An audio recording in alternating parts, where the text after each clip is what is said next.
کہا کہ جموں کشمیر میں دہشت گردی کے خاتمے کے لیے عوام کو اعتماد میں لینا ضروری ہے. دیکھیے ابھی اس میں کچھ کہنا جو ہے جلد بازی ہوگی. پہلے دیکھیں اگر کوئی مل بھی جاتا ہے وہاں پہ یا نہیں، اور اس کے بعد کس طرح کی استھتی بن جاتی ہے.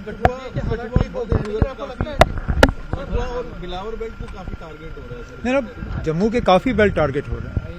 یہ صرف کٹھوا یا بلاور کی بات نہیں ہے. بیچ بیچ میں رجوری پونچھ میں بھی اس طرح کے واقعات جو ہیں پیش آتے ہیں.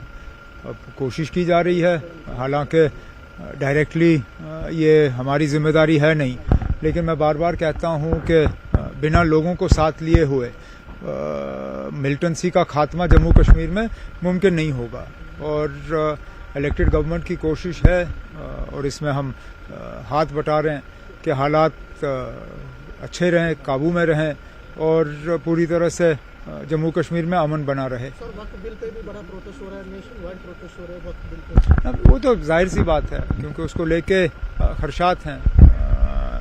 ایک ہی مذہب کو جو ہے اس کا نشانہ بنایا جا رہا ہے. مذہبی ادارے جو ہیں ہر مذہب کے ساتھ جڑے ہوئے ہیں. کوئی ایسا مذہب نہیں ہے جن کے اپنے ادارے نہیں ہیں. کوئی ایسا مذہب نہیں ہے جو کہ چیریٹیبل ایکٹیویٹیز نہیں کرتی.